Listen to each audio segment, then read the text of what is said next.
तो हम आपसे कह रहे थे वसुदेव जी के पुत्र वासुदेव। नारद जी ने कहा उन्हीं को पकड़ो। कैसे पकड़ें, क्या करें? बोले देखो ये समस्या तुम्हारी है, मैंने तो बतला दिया। नारद जी चले गए। अब कंस ने इमरजेंसी मीटिंग बुलाई। क्यों जी, क्या करना चाहिए? कुछ राक्षसों ने कहा देखो हमने अपने योद्धाओं को भेजा, उसने मार दिया, अब किसी को भेजना नहीं है, अब उसको यहीं बुलाना है। हम सब लोग मिलकर किसी न किसी प्रकार उसको मार ही डालेंगे।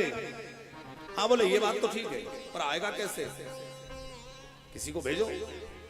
तो चारों ओर दृष्टि घुमाई तो सभा में बैठे हुए थे श्री अक्रूर जी महाराज, जो बड़े भगवत भक्त हैं, सौम्य स्वभाव के हैं। उनसे कहा देखो आप हमारे बहुत बड़े हितैषी हैं। कंस बार बार उनको बंधन कर रहा है। भो भो दान पते मह्यम क्रियता मैत्रमात्रता नान्यस्तो हितम हो विद्यते भोजवृषणीषु। तुम्हारे जैसा हितैषी तो हमारा ना भोजवंशियों में है ना वृषणीवंशियों में। देखो स्वार्थी व्यक्ति को जब काम निकालना होता है तो कितना विनम्र बन जाता है, कितना आदर दे रहा है अक्रूर जी को। जैसे कंस को मारीच से काम निकलवाना था तो मारीच को जाके प्रणाम कर रहा था ना, मामा जी आप तो हमारे मामा जी हैं, चलिए जरा। तो वहां गोस्वामी जी ने एक बात लिखी है, नवन नीच की अति दुखदाई।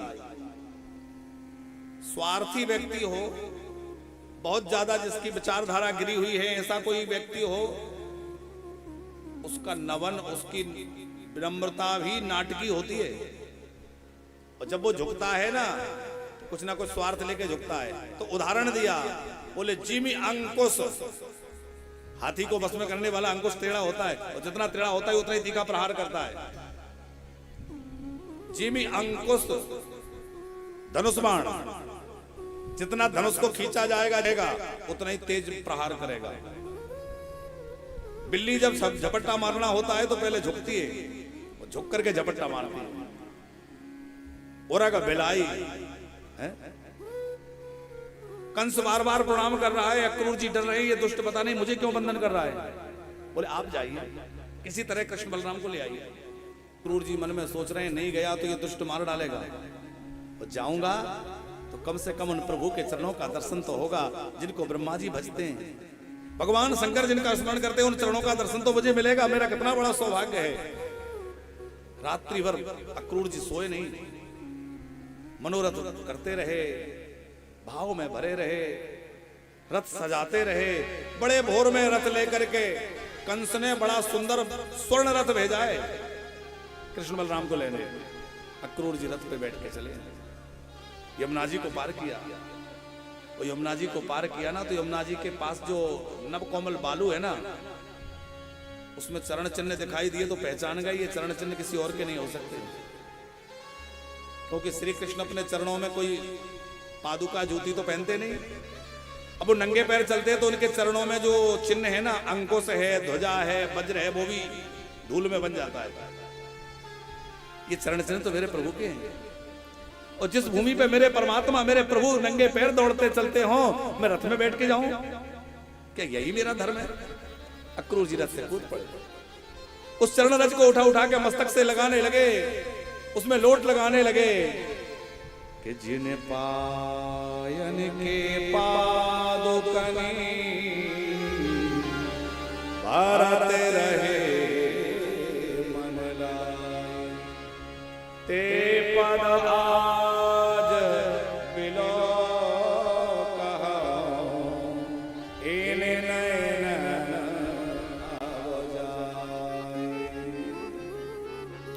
जैसे विभीषण जी लंका से चले थे मनोरथ करते हुए, जैसे आज कंस के यहां से श्री अक्रूर जी चले हैं। उस रज में लौटते रहते हैं। कब सवेरे से शाम हो गया उनको पता ही नहीं चला। सायंकाल की बेला में उन्होंने वृंदावन में प्रवेश किया। श्री कृष्ण और बलराम गैया चराकर लौटे हैं। आगे आगे गैया है, पीछे पीछे श्याम बलराम है।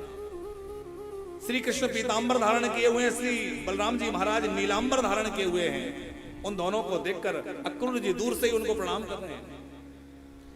ददर्श कृष्णम रामम च ब्रजे को पीतलीला बरहरा सरदम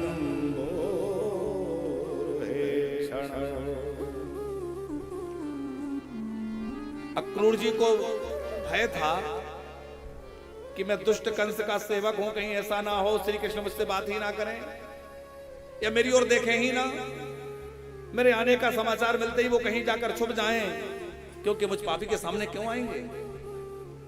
लेकिन जैसे ही अक्रूर जी को देखा, कृष्ण बलराम ने दौड़कर जाकर के अक्रूर जी के चरणों में प्रणाम किया। चाचा जी हम आपको प्रणाम करते हैं। अक्रूर जी के नेत्रों से आंसुओं की धारा बह चली। धन्य है प्रभु आपका प्रेम, आप अपने भक्तों को कितना आदर देते हैं, मुझे चाचा कह के प्रणाम कर रहे हैं। भगवान कंस की योजनाएं अच्छी नहीं है, वो तो आपको मारने का षड्यंत्र कर रहा है, पर मैं जानता हूं वो आपको नहीं मार सकेगा, क्योंकि आप तो सबके काल हैं। श्री कृष्ण बोले चाचा जी ये षड्यंत्र वाली बात यहां किसी को पता ना चले, नहीं तो मेरा जाना बहुत मुश्किल हो जाएगा, ये बात आप अपने तक रखिए। तब तक नंद बाबा को पता चला कि हमारे बड़े स्नेही अक्रूर जी मथुरा से आए हैं। दौड़कर नंद बाबा ने सत्कार किया, अतिथि गृह में ले गए।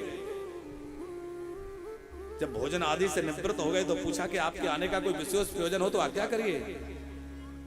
तब अक्रूर जी ने वह प्रयोजन, विशाल यज्ञ का आयोजन कंस ने किया है, आपको बुलाया है अपने बेटों के सहित, आप अपने ब्रजवासियों के साथ चलिए।